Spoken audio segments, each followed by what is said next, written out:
कराची शाहराह इम्तिहान छठे रोज भी बंद। मरकजी शाहराह की बंदिश से शहरियों को शदीद मुश्किलात। PIDC से सुल्तानाबाद जाने वाला रोड बंद, सुल्तानाबाद से नेटी जेटी जाने वाला रास्ता भी बंद। माई कराची बाईपास भी ट्रैफिक के लिए बंद। काउंसिल खाने की सिक्योरिटी के बायस रास्तों की बंदिश बरकरार है। काउंसिल खाने की जानिब जाने वाली छोटी गलियां और मुतबादिल रास्ते खुले हैं। मज़ीद तफसीलात जानते हैं आजिज़ जमाली से। आजिज़ बताइएगा। जी हाँ, देखिए इस वक्त मैं मौजूद हूँ माई कराची बाईपास पर और ये माई कराची बाईपास अमेरिकन काउंसिल खाने की तरफ जा रहा है और मेरे अकब में यकीन आपको नज़र आ रहा है कि काउंसिल खाने से 1-1.5 किलोमीटर पहले इस रास्ते को बंद कर दिया गया। ये रास्ता कनेक्ट करता है क्लिफ्टन और डिफेंस को एमटी खान रोड से। इसी तरह एमटी खान रोड PIDC से कनेक्ट करता है सुल्तानाबाद और अमेरिकन काउंसलेट को। वहाँ से भी बैरियर्स इसी तरह के रुकावटें खड़ी करके बंद कर दिया गया। फिर नेटी जेटी जो ब्रिज है, नेटी जेटी ब्रिज से एमटी खान जो रोड है वो भी अमेरिकन काउंसिल खाने की तरफ जा रहा है। ये 3 बहुत बड़ी शाहराह हैं जो है गुज़श्ता 6 रोज़ से बंद हैं और इतवार के रोज़ जो काउंसिल खाने में वाक़या हुआ था उसी वजह से इन शाहराहों को इतवार से लेकर आज तक बंद रखा हुआ है। लेकिन ये सब कुछ किया क्यों जा रहा है ये भी हम अपने नाजरीन को बताएं कि काउंसिल खाने की हिफाजत के लिए इन बड़े रास्तों को बंद किया गया जहां से ट्रैफिक बंद है और शदीद मुश्किलात का सामना है। लेकिन उसी काउंसिल खाने के अकब में एक रास्ता है वो खुला हुआ है। उसी काउंसिल खाने से जो छोटी छोटी गलियां निकलती हैं वो भी खुली हुई हैं। ऐसे मुतअद्दिद रास्ते हैं जहां से लोग, रक्शे और छोटी छोटी गाड़ियां गुज़रती हैं, वो रास्ते खुले हुए हैं। अलबत्ता ये जो मेन रोड हैं, मेन जो रास्ते हैं एमटी खान रोड के, वो सब बंद किए हुए हैं। इस वजह से सिर्फ आवाम को मुश्किलात ही नहीं लेकिन तिजारत का भी एक बहुत बड़ा नुकसान हो रहा है चूँकि बंदरगाह से रोज़ाना सैकड़ों कंटेनर निकलते हैं जो एमटी खान रोड से PIDC से गुज़र के शहर में दाखिल होते हैं। बंदरगाह से इन कंटेनर्स की आमद का जो सिलसिला है वो भी गुज़श्ता 6 रोज़ से बंद है। तो आवाम का यहाँ पे ये मुतालबा है कि ठीक है काउंसिल खाने की हिफाजत बेशक की जाए लेकिन कम अज़ कम इस तरह ट्रैफिक के लिए रास्तों को बंद ना किया जाए ताकि आवाम इन मुश्किलात से जिनसे दो चार है उससे निकल सके। जी आजिज़ जमाली हमें अपडेट कर रहे थे, आपका शुक्रिया।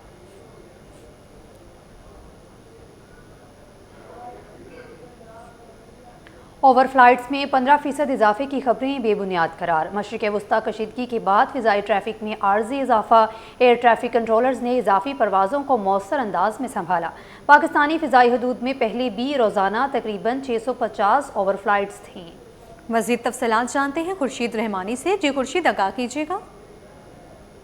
पाकिस्तानी फ़िज़ाई हदूद में ओवर फ्लाइट से 15% इजाफे की खबरें दुरुस्त नहीं है। पाकिस्तान एयरपोर्ट अथॉरिटी के तर्जुमान का ये कहना है कि मशरिक़ वस्ता कशीदगी के बायस ओवर फ्लाइट ट्रैफिक में आर्जी इजाफा देखा गया है, जबकि शुमाल और जुनूब से आने जाने वाली आर्जी इजाफी एयर ट्रैफिक कंट्रोलर ने बखूबी हैंडल किया है। इस वजह से तर्जुमान का ये भी कहना है कि मशरिक़ी वस्ता की कशीदगी के पहले मुल्की फ़िज़ाई हदूद में लगभग 650 ओवर फ्लाइट थी।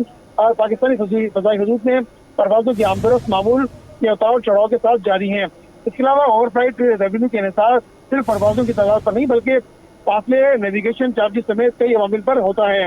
इसके अलावा ओवर फ्लाइट में मुबैना मुस्तकिल इजाफा और लाखों डॉलर आमदन बहस कयास रहियाँ हैं। इस वजह से फ़िज़ाई ट्रैफिक रोजाना बुनियाद पर आलमी हालात के मुताबिक उतार चढ़ाव का शिकार रहती है। तर्जुमान का ये भी कहना है कि पाकिस्तानी फ़िज़ाई हदूद बैनुल-अक़वामी परवाज़ों के लिए महफूज और फ़ाल है। जी ठीक है खुर्शीद रहमानी, आपका शुक्रिया। यहाँ आपको अपडेट करें, वज़ीर आला सिंध की जय्यद उलमाए जाफरिया के साथ अहम बैठक। यौम अली, यौम कुद्स और जुमतुल विदा के लिए सिक्योरिटी प्लान पर गुफ्तगू। वज़ीर आला ने मौजूदा हालात में इत्तेहाद और बुर्दबारी की ज़रूरत पर जोर दिया। उलमा का अमन भाईचारे के लिए मिलकर काम करने का ऐलान। ईरान की सूरत हाल के बाद अवाम की रहनुमाई पर भी मुशावरत। मुदाद अली शाह ने अमन अमान बरकरार रखना हुकूमत की अवलीन तरजीह करार दिया। मज़ीद तफसीलात जानते हैं आजिज़ जमाली से। आजिज़ बताइएगा। जी हाँ, देखिए ये वज़ीर आला हाउस में एक अहम मुलाकात हुई है। जो जाफरिया उलमा है उन्होंने वज़ीर आला सिंध और सूबाई काबीना के अहम मुज़रा भी शरीक थे, जिनमें शर्जील इनाम मेमन है, नासिर हुसैन शाह हैं, ज़िया लंजार हैं, रियाज शाह शिराजी हैं। ये तमाम लोग और आला हुकाम, IG पुलिस तमाम मौजूद थे। इस मुलाकात में बुनियादी तौर पर ईरान और अफगान जंग के बाद जो सूरत हाल है सिक्योरिटी की उस पर बात हुई है। और जो आने वाले दिनों में योम अली का जो मौका है, योम अल कुद्स है और जो है योम जुमतुल विदा है, ये 3 अहम तकरीबात और अहम इज्तिमाआत होते हैं इन दिनों पर। तो इस हवाले से काफ़ी अहम फैसले किए हैं। इस मुलाकात के में जो उलमा के वफ़द की क़यादत अल्लामा शहनशाह नकवी कर रहे थे, इजलास में आयतुल्लाह अली हसन खामनाई के दीगर शुदा के लिए दर्जात की बुलंदी के लिए दुआ भी की गई। वज़ीर आला सिंध का इस मौके पे ये कहना था कि मुल्क इस वक्त हालत जंग में है, इसलिए कौम को यकजहती, भाईचारे और बुर्दबारी का मुजाहरा करना है। अवाम को मौजूदा हालात के बारे में दुरुस्त रहनुमाई दी जाए तो मसाइल पैदा नहीं होंगे। शहर में अमन अमान की सूरत हाल बरकरार रखना हुकूमत की जिम्मेदारी है, लेकिन उसके लिए हुकूमत को उलमा के ताउन की ज़रूरत है। वज़ीर आला सिंध का ये भी कहना था कि इन तमाम अहम दिनों के मौका पे हुकूमत बेहतरीन सिक्योरिटी के इंतजाम कर रही है। सिंध हुकूमत और उलमा कराम के दरमियान राब्तों को मज़ीद मजबूत बनाने पर इत्तफाक हुआ है और अमन अमान बरकरार रखने के लिए अवाम को अपील भी की गई है। इस मौके पे उलमा ने ये यकीन दिलाया है कि उलमा कराम जो हैं वो हुकूमत के साथ क़याम अमन के लिए हर मुमकिन तावन करने के लिए तैयार हैं। जी आजिज़ जमाली हमें अपडेट कर रहे थे, आपका शुक्रिया। भीमपुरा में गैस के मसाइल के हल की उम्मीद पैदा हो गई। इलाका मकीनों की जानिब से मुतअद्दिद शिकायत के बाद SSDC हरकत में आ गई। इलाके में नई गैस पाइपलाइनें पहुंचा दी गई हैं और जल्द इन्हें बिछाने का अमल भी शुरू किया जाएगा। मजीद जानते हैं मोहम्मद खुर्शीद रहमानी से। जी खुर्शीद, बताइए। नाज़रीन, हम इस वक्त मौजूद हैं भीमपुरा के इलाके में अब्दुल्ला मिठाई वाली गली के अंदर। यहाँ पर गैस की जो का प्रेशर है उसकी कमी का सामना रहता है। अक्सर जो लाइनें हैं वो वसीदा हो चुकी हैं। मेरे साथ इस वक्त इलाके के समाजी रहनुमा मौजूद हैं, उनसे गुफ्तगू करेंगे ये अब अगला मरहला क्या है, गैस का प्रेशर कैसे ठीक होगा, गैस की लाइनें कब डलेंगी, आवाम के लिए ये क्या खुशखबरी है, कब तक ये इलाके के जो मसाइल हल होंगे, क्या कहेंगे। अब गैस की प्रेशर की कमी का जो सामना है किस तरह से बेहतर होगा, ये हमें लाइनें भी नजर आ रही हैं कि कब डलेंगी। जो गैस कंपनी है या स्विस गैस कंपनी के जो महकमा है उन्होंने क्या आपको खबर दी है इस हवाले से? मैं सबसे पहले शुक्रिया अदा करना चाहूँगा जावेद मेमन का और जावेद शेख का। गैस कंपनी के साहब हैं और इन्होंने हमारे साथ पूरा ताउन किया है। शुक्र अल्हम्दुलिल्लाह। ये कंप्लेन हमने दी थी, दरख्वास्त दी थी, अप्रूवल के लिए गई थी और अप्रूवल हो गया।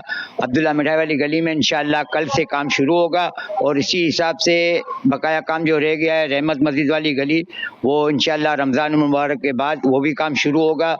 मैं शुक्रिया अदा करना चाहूँगा अहले मोहल्ला का भी जो साथ दे रहे हैं और हमेशा एक दूसरे का साथ देना चाहिए। और शुक्रिया गैस कंपनी का जो हमारे साथ पूरा ताउन कर रही है। बकाया और जितने काम है उन्होंने कहा है कि जहाँ जहाँ रह गए सब जगह नई लेने डलेगी, नए कनेक्शन होंगे। आप क्या कहेंगे इस हवाले से?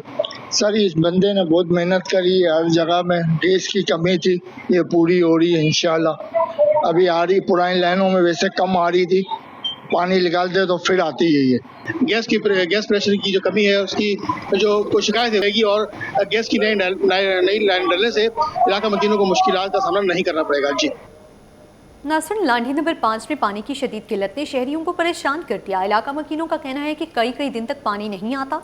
रोज़मर्रा के मामूलात शदीद मुतासर हो रहे हैं। महंगे दामों टैंकर के जरिए पानी खरीदने पर मजबूर हैं। मुतालिका इदारे नोटिस लें। मज़ीद तफसीलात जानते हैं अक्सा शेख से। जी अक्सा, आगाह कीजिएगा। जी बिल्कुल, शहर कैद का एक मसला नहीं है, मसाइल के अंबार हैं। कहीं गैस की लोड शेडिंग है तो कहीं पानी की शॉर्टेज ने जो है शहरियों की ज़िंदगी अजीरन करके रख दी। इस वक्त मैं मौजूद हूँ लांडी 5 नंबर पे और यहाँ के रिहायशी मेरे साथ मौजूद है। इनसे मैं बात करूँगी कि किल्लत आपका इनको कब से सामना करना पड़ रहा है। आप मुझे बताएगा कि पानी का मसला यहाँ पे कितने सालों से? पानी तकरीबन जो है ना तो 10 से 12 साल तो हो चुके हैं। पानी आ ही नहीं रहा यहाँ, इतना परेशान है। यानी लोग खरीद कर पी रहे हैं अब। और टैंकर माफिया ने जो है ना राज लगाया हुआ है अपना। एक टैंकर कितने का डलवाते हैं? तकरीबन यहाँ जो है ना 4,000 3,500 का है, 4,500 का है। एक टैंकर कितने दिन तक चल जाता है? तकरीबन कितने दिन चलेगा? 10 दिन 12 दिन, इससे ज्यादा चलता ही नहीं। और क्या, इतना महंगा टैंकर कर दिया है। और अब जो है ना जगह जगह पानी बिक रहा है ना, वो खरीद के गरीब आदमी पी नहीं सकता है। इसी के साथ आप मुझे बताएगा कि सहरी अफ्तारी है, खवातीन को कितनी परेशानी का सामना होता है? पानी है ही नहीं, कुछ भी नहीं है, पानी नहीं है। सबसे मेन चीज तो पानी। रात को काम पे जाओ, पानी लेने जाओ, खरीद के लाओ, वो खत्म हो जाता है। टैंकर चलवा रहे 3 दिन का टैंकर खत्म हो जाता है। क्या करें अब? खाए हैं या पानी पिए हैं, क्या करें? रोजमर्रा की जिंदगी परेशान कर दिया। लाइन चालू करी थी उन्होंने, 2 दिन खोलिए, गटर का पानी आया वो बंद हो गया। पानी के बिल आते थे, अब लोग भरेंगे नहीं ना, क्यों भरेंगे लोग? अब जब भरते ही नहीं, पानी बिल तो आते ही रहते हैं, लोग भर ही नहीं रहे। तो यहाँ पर रहायशी हमारे साथ मौजूद थे जिनका यही कहना था कि काफ़ी साल हो गए हैं यहाँ पर किल्लत आब का मसला, ये पानी नहीं आ रहा, लेकिन बाकायदगी से पानी के बिल ज़रूर आते हैं। अब रमज़ान मुबारक में सहरी और अफ्तारी में पानी ना होने की काफ़ी ज़्यादा परेशानी का सामना करना पड़ता है। उनका यही मुतालबा है कि इन्हें पानी फराहम किया जाए। जी। अजीमपुरा UC3 में पानी के मसाइल ने रिहायशियों को परेशान कर दिया। इलाका मकीनों का कहना है कि घरों में गंदा और आलूदा पानी आ रहा है। मुतअद्दिद शिकायत के बावजूद इंतजामिया की जानिब से कोई मौसर इकदाम नहीं किया गया। आगाह करेंगी दुआ शकील परांचा। जी दुआ। जी, मैं इस वक्त कराची के इलाके अजीमपुरा UC3 में मौजूद हूँ, जहाँ पे मेरे अकब में जो है एक पानी का टैंक मौजूद है, जहाँ से पानी की सप्लाई होती है पूरे इलाके के अंदर। और शहरियों के मुताबिक यहाँ पे जो है साफ़ पानी मुयसर नहीं होता, और अगर होता भी है तो पानी भी नहीं होता। पानी की भी लोड शेडिंग, यहाँ पे काफ़ी ज़्यादा पानी की किल्लत का सामना यहाँ के शहरियों को। इसी हवाले से हमारे साथ यहाँ के रिहायशी मौजूद है, इनसे जानते हैं। अच्छा, मुझे बताइएगा क्या मसले हैं यहाँ पे अजीमपुरा में पानी के? बिस्मिल्लाहिर्रहमानिर्रहीम। असल में यहाँ के अजीमपुरा के मसले वसाइल तो बहुत ज़्यादा हैं। वाटर बोर्ड के हवाले से वाटर बोर्ड के इंतज़ामिया ने 3 दफ़ा ये टेंडर पास कर चुके हैं, लेकिन जो पता उसके बाद कुछ पता नहीं चला। उसके आप गंदगी भी दे सकते हैं, सब कुछ दे सकते हैं। यहाँ के एक्शन जो है मोहम्मद याकूब लाखो साहब हैं, और वो बिल्कुल भी काम नहीं कर रहे हैं। मैं उनसे 3-4 दफ़ा तो मैंने बात की है, फ़ोन पे भी बात हुई है, और दूसरा और मोहम्मद अली शेख साहब से भी हुई है। अभी ये मोटरें तो ये 60 वाली मोटर तो हर दूसरे दिन ख़राब रहती है, और पानी तो मिल ही नहीं रहा। हमें तो 15 दिन से इन्होंने जलील किया हुआ पानी के मसले के ऊपर। अच्छा, आप मुझे बताइएगा कि क्या यहाँ पे मसाइल का जो है वो सामना करना पड़ा है? कितनी मुश्किल पेश आती है घरों में जब पानी नहीं आता, ख़वातीन को खास तौर पे क्या मसाइल का सामना है? पानी का नाम तो है ही नहीं ना।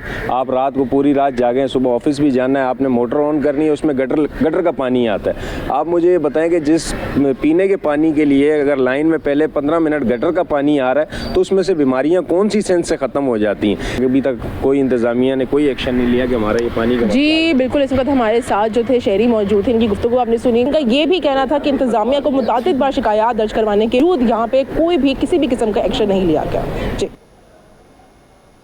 शहर के इंफ्रास्ट्रक्चर की बहाली के लिए मेयर कराची ने कमर कस ली। अब बल्दिया उस्मा कराची मरकजी शाहराहों के साथ टाउन्स के मातहत सड़कें भी बनाएंगी। मेयर कराची ने महकमा इंजीनियरिंग को शहर में 182 सड़कों की तज़ीनो आराइश और बहाली के अहकाम दे दिए हैं। इस हवाले से तफसीलात जानते हैं शुएब मुख्तार से। शुएब, बताइएगा। और जी बिल्कुल शहर के इंफ्रास्ट्रक्चर की बहाली के लिए मेयर कराची बैरिस्टर मुर्तज़ा वहाब जो है काफ़ी मुतहरिक दिखाई देते हैं। बल्दिया उज़्मा कराची मरकजी शाहराहों के साथ साथ अब टाउन्स के मातहत सड़कें भी जो है वो बनाने जा रही है। मेयर कराची बैरिस्टर मुर्तज़ा वहाब ने महकमा इंजीनियरिंग को 182 सड़कों की बहाली व मरम्मत के अहकाम जो है वो दे दिए हैं, जो टाउन्स के मातहत आती हैं। जल्द जो है महकमा इंजीनियरिंग की जानिब से इस सिलसिले में टेंडर भी जारी कर दिए जाएंगे। बल्दिया उज़्मा कराची का ये अहम इक़दाम जो है सामने आया है। हम देख रहे हैं शहर के मुख्तलिफ इलाकों में मरकजी शाहराहों पर काफ़ी तवज्जो जो है वो दी जा रही है। बल्दिया उज़्मा कराची के मातहत कराची में 106 शाहराएँ, जबकि इसके साथ साथ बल्दिया उज़्मा कराची अब अंदरूनी सड़कें जो टाउन्स के मातहत हैं उनको भी जो है वो बनाने जा रही है। मेयर कराची बैरिस्टर मुर्तज़ा वहाब का कहना है कि रवा साल तरक्याती मंसूबों पर 50 अरब रुपए जो है लगाने जा रहे हैं। ये साल जो है कराची के लिए खुशाइन साबित होगा।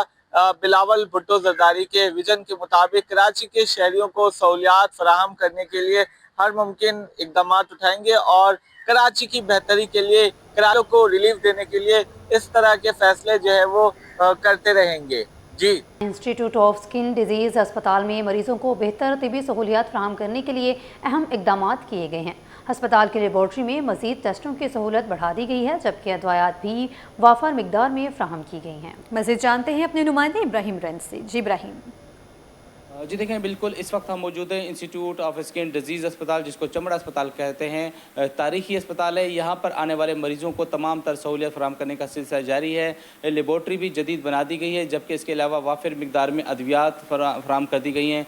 तो आने वाले मरीजों ने भी खुशी का इजहार किया है। तो इस हवाले से हम बात करेंगे, अस्पताल के डायरेक्टर हैं डॉक्टर परवेज़ जोखियो साहब, उनसे पूछेंगे कि क्या क्या फैसिलिटी मज़ीद यहाँ पर नई मुतारिफ़ कराई गई हैं जिससे मरीज़ों को फ़ायदा पहुँच रहा है। सर बहुत शुक्रिया। क्या कहेंगे सर, कौन कौन सी फैसिलिटीज़ आ गई हैं? लैब में भी फैसिलिटी फराहम कर दी गई, अद्वियात के हवाले से भी बताइएगा। हाँ, लैब में जो है हमारी ऊपर जो है पीछे बिल्डिंग है, उसमें जो है वो उसके छत गिर गया था, तो उसको जो है फिर से जो है हमने इस्टेब्लिश किया है और नया लैब बनाया है, और उसकी मशीनरी वगैरह भी जो है न्यू है हमारे पास। और टेस्टें जो है सारी पहले नहीं हो रही थी, कम हो रही थी, मगर अब जो है सारी जो है फैसिलिटीज़ यहाँ पे फ्री में जो है वो हम जो पेशेंट को मुहैया कर रहे हैं। लैब के हवाले से, मेडिसिन के हवाले से वाफर मिकदार में मेडिसिन मौजूद है हमारे पास अल्हम्दुलिल्लाह, और जो है कोई इशू नहीं है हमारे पास। हम कहते हैं कि जो हमारे पास जो पेशेंट आते हैं वो मुस्तक होते हैं, गरीब होते हैं, उनको जो है फैसिलिटेट करें हम और दवाई वगैरह मुहैया करें।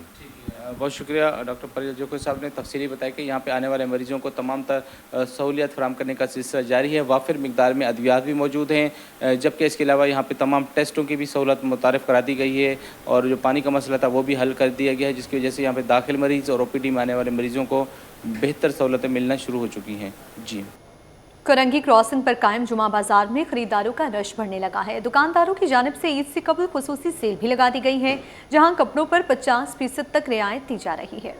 हमारी नुमाइंदा रिमशा इस्माइल इस वक्त वहाँ मौजूद हैं, उनसे जानते हैं। रिमशा बताइएगा। शहर में जो है वो 15 रमज़ान और मुबारक के बाद ही हम देखते हैं कि मार्केटों में जो है वो रश पड़ जाता है। सस्ते बाज़ारों में भी हम देखते हैं कि लोगों की बड़ी तादाद है। अपने कैमरामैन से कहूँगी आप दिखाएं कि ख़वातीन जो है वो शॉपिंग कर रही हैं, क्योंकि ईद में जो है अब कुछ ही जो है वो वक्त बाकी है। कहते हैं 15 रमज़ान के बाद जो है वो रश बढ़ना शुरू हो जाता है। और मैं एक ऐसे स्टॉल पर मौजूद हूँ जहाँ पर जो है वो सेल लग चुकी है बच्चों के कपड़ों पर। क्या सेल लगाई गई है और पहले किस कीमत पर ये बेचे जा रहे थे? हम दुकानदार से बात करते हैं। मुझे बताएं क्या सेल लगा दी है? ये वैसे जो इसके रेट हैं 750-800 रुपए के रेट हैं, लेकिन हम ये रमज़ान में सेल डालते हैं 450 रुपए की।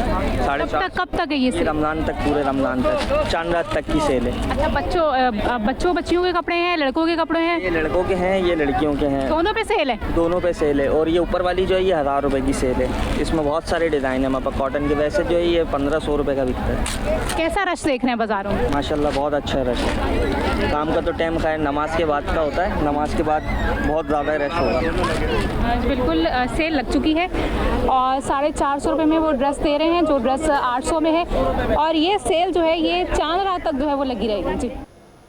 नाजिमाबाद ईदगाह ग्राउंड में असदुल्ला मेमोरियल अकेडमी के ज़ेर एहतमाम शाहिदा शुएब रिजवी रमज़ान क्रिकेट टूर्नामेंट शुरू हो गया। इफ्तिताही मैच में सिंध पुलिस और रिजविया स्पोर्ट्स की टीमें मद्दे मुकाबिल हैं। मज़ीद बता रहे हैं हमारे नुमाइंदे जावेद इकबाल। जी जावेद। ईदगाह ग्राउंड नाज़िमाबाद में मौजूद है, जहाँ पर आज से ही शाहिदा शुएब रिजवी क्रिकेट टूर्नामेंट का आगाज़ हो चुका है। हमारे साथ टूर्नामेंट डायरेक्टर इकरामुल्लाह मौजूद है, उनसे बात। इकराम भाई, क्या तफसीलात हैं, किस फॉर्मेट पे ये टूर्नामेंट हो रहा है? ये टूर्नामेंट नॉकआउट की बुनियाद पे कराया जा रहा है। इसमें हम 6 टीमें रखी हैं। सिंध पुलिस है, डॉक्टर मोहम्मद अली शाह की टीम है, असदुल्ला अकेडमी है और रिजविया स्पोर्ट्स है, इस्लाम जिम खाना है। ये टीमें हमने रखी हैं और हमने ये टूर्नामेंट जो है PTV की स्पोर्ट्स कंट्रोलर जनाब शाहिदा शुएब रिजवी की स्पोर्ट की खिदमात के सिलसिले में रखा है, ताकि लोगों को पता चले कि कितनी लोग मेहनत करते थे और कितना जो है क्रिकेट को प्रमोट करते थे, खिलाड़ियों को प्रमोट करते थे। किसके दरमियान इसकी ओपनिंग मैच हो रहा है? आज जो ओपनिंग मैच है वो Sindh police cricket club versus जो है रिजविया स्पोर्ट के दरमियान ये मैच ईदगाह ग्राउंड पर खेला जा रहा है। कैसा आप समझते हैं, कितना हौसला अफजा है क्रिकेट मुकाबलों का इनेकाद रमज़ान में? आप पहले जैसी क्रिकेट जो है वो इस वक्त मैं समझता हूँ कराची में नहीं है, और आपको इस बात का इल्म है कि जब डॉक्टर मोहम्मद अली शाह मरहूम जो अज़हर अली शाह स्टेडियम में नाइट और फ्लड लाइट और दिन में कराते थे, तो अभी इस दफ़ा जो रुझान जो है वो कम है, लेकिन फिर भी प्लेयर जो है ज़्यादातर जो है वो नाइट में टेप बॉल में ज़्यादा इंटरेस्ट ले रहे हैं खेलने में बनिस्बत हार्ड बॉल के। बहुत शुक्रिया इकरामुल्लाह साहब। सुना आपने, इकरामुल्लाह बताया था टूर्नामेंट की तफसीलात। उनका कहना है 6 टीमें हिस्सा ले रही हैं और